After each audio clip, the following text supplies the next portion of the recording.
These worlds are very, very precious.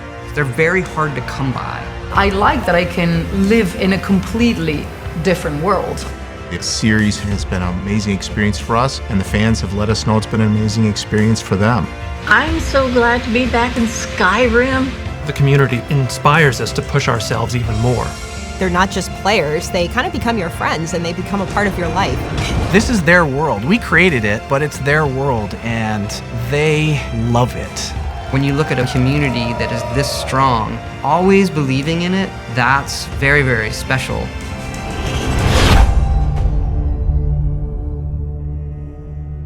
I was looking at some pictures the other day and just seeing how young we all looked, like we were just kids back then. When I first started working on the Elder Scrolls, there were less than 10 people working on it. It was a very, very small team. They were great times. We were having all sorts of fun, and it was definitely an atmosphere of camaraderie. Everybody pitched in and did whatever they had to. One of the first things I did here was producing the CD-ROM version of Arena, a game I still love. Specifically what I remember about Arena, the thing that really sticks with me is the sense of the size of the open world and the possibilities before anyone was referring to games as open world.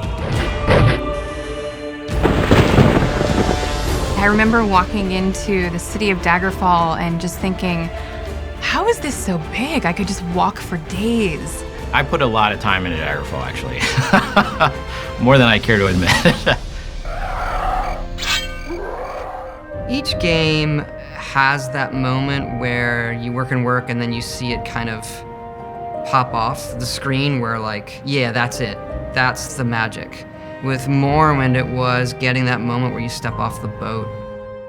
I'm talking to these characters and like the interactions were like so real to me at the time.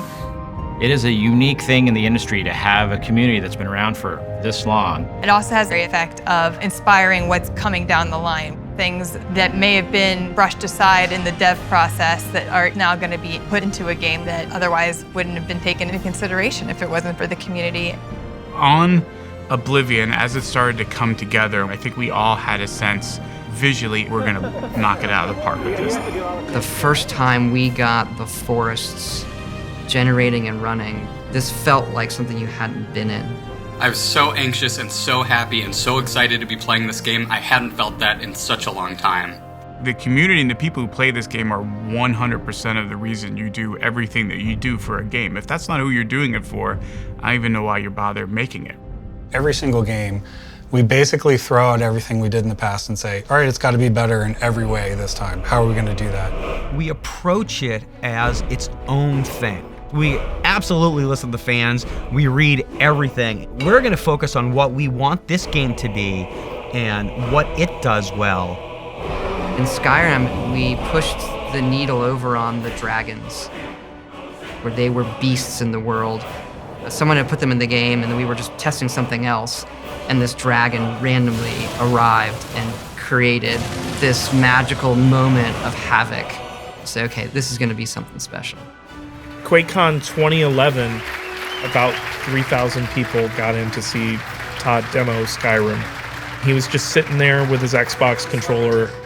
At some point, a woman went into labor, but for whatever reason, I think because Skyrim is awesome, she did not leave the presentation. She wanted to stay until the end. It's so amazing. It really is. Skyrim was what people were searching for. Today's the eve of 11/11/11. We're about to go pick up Skyrim. This game has changed my life. Skyrim brings people who don't play games into games. Holy cow, I'm gonna die again.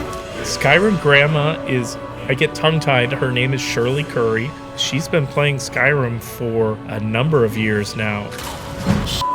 And she's just very passionate about the game. Didn't I just charge that with a grand soul, Jim? She's honestly one of my heroes in the community.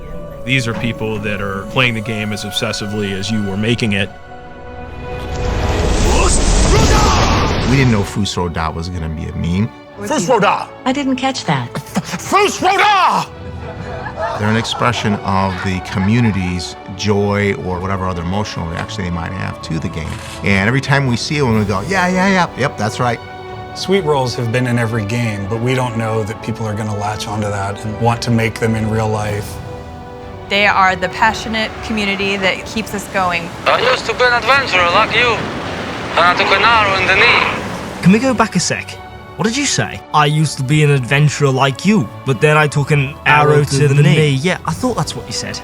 We told fans that the first person to have a child on November 11th, 2011, and name their child Dovahkiin would get Bethesda games for life.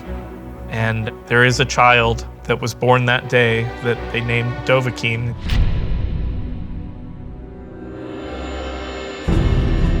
Seeing the first people step into the world and seeing everybody swarming around NPCs in major towns, it was a really incredible feeling. We were doing something a little different. This is no longer my Elder Scrolls, it's our Elder Scrolls. There's this vast library of stories and characters and places and things.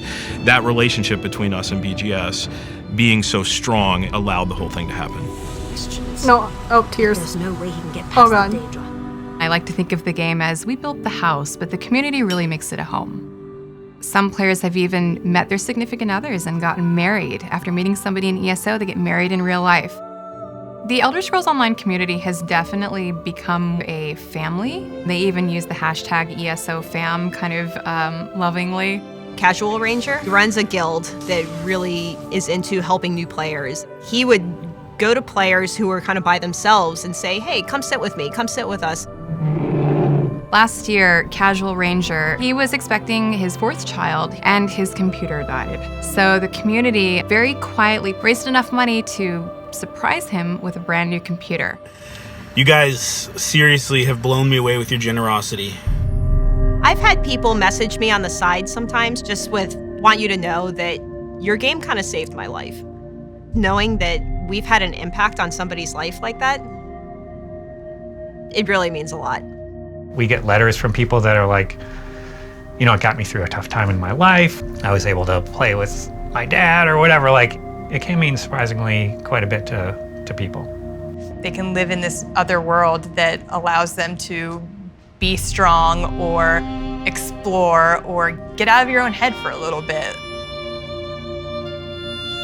That is not why you set out to make a game or make something, but when you see the impact it can have on somebody's life to get them through a really bad time, those are the ones for me that mean the most. It's amazing to see that it keeps growing. It inspires you to do great things.